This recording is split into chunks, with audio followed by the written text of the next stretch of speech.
Salam saudara sekalian yang saya kasihi di dalam Tuhan kita Yesus Kristus. Jumpa lagi bersama saya di channel kita, channel Victor Official. Saya kembali menyapa teman-teman dimanapun saat ini teman-teman berada. Kiranya semuanya dalam keadaan sehat dan diberkati selalu oleh Tuhan. Nah saudara, pada kesempatan ini saya akan membahas mengenai teofani di dalam Perjanjian Lama. Nah karena ketika kita melihat bagian-bagian ini, kita akan mendapatkan bahwa ada yang namanya pluralitas di dalam diri Allah. Yang daripada itu kita memperoleh formulasi mengenai Allah Tritunggal. Nah jadi orang kan sering mengkritik gini, kan Tritunggal itu kan nggak ada istilah itu di dalam Alkitab. Nah kalau tidak ada istilah bukan berarti tidak ada. Karena rumusan mengenai Tritunggal itu justru apa yang ada di dalam Alkitab. Apa yang ada di dalam Alkitab. Jadi ketika membaca Alkitab secara keseluruhan, maka kita akan berkontradiksi dengan diri kita sendiri kalau menolak Tritunggal. Itu akan saya buktikan di bagian terakhir nanti, tapi bukan dalam pembahasan mengenai teofani. Nah, saudara, berkaitan dengan teofani atau penampakan Allah di dalam bentuk fisik, yang paling terkenal adalah kunjungan 3 orang malaikat kepada Abraham di pohon terbantin dekat Mamre. Itu di dalam Kejadian pasal 18 dan 19. Tuhan nampak kepada Abraham di dalam pasal 18 ayat 1. Namun di depan Abraham berdiri 3 orang di dalam ayatnya yang kedua.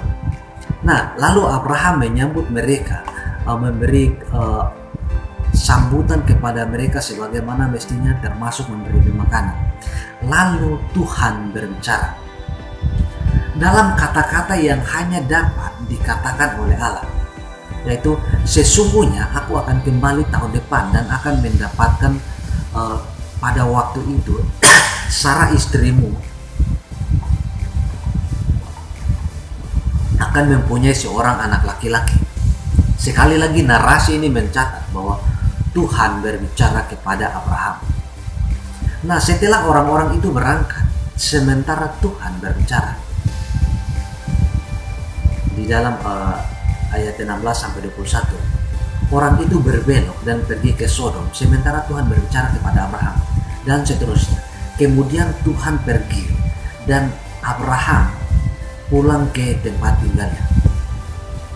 Nah, sementara tidak lagi 3 yang datang ke Sodom, tetapi 2 malaikat yang tiba di Sodom di dalam pasal 19 ayat 1.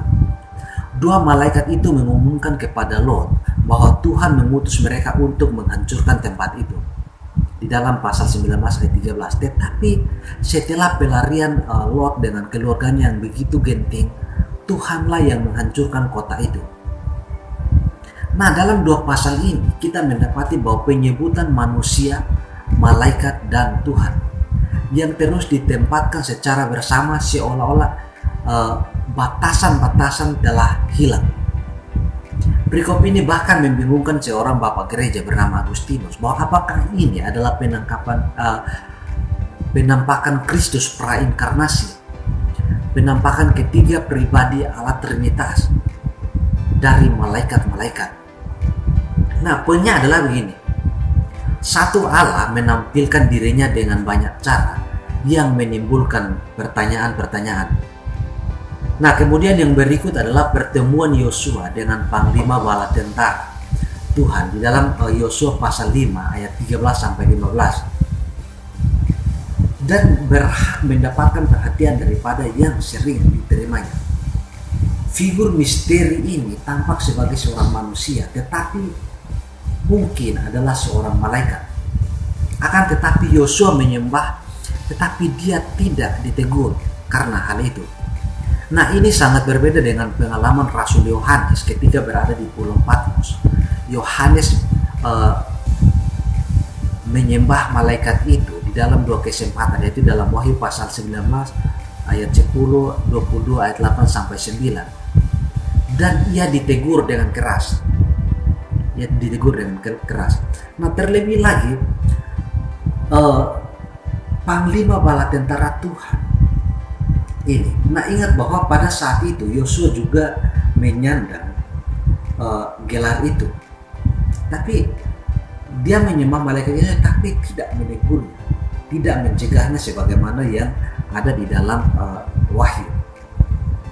Lalu berbicara kepadanya dalam bahasa yang sama yang Tuhan gunakan ketika berbicara kepada Musa di semak yang menyala. Baik dalam Yosua maupun dalam kitab Kejadian, Allah tampak sebagai seorang manusia. Agen pribadi berbicara sebagai Allah, namun ia berbeda darinya. Nah, ketika melihat bagian-bagian seperti ini, orang harus berpikir bahwa memang ada yang namanya pluralitas di dalam diri Allah. Sehingga ketika berkata bahwa God is only one, ya kita tahu memang Allah satu, tetapi di dalam tiga pribadi. Itu yang namanya Tritunggal. Dan Tritunggal itu bukan hasil khayalan yang tiba-tiba mendapatkan itu, tetapi merupakan pembacaan yang teliti terhadap kitab suci.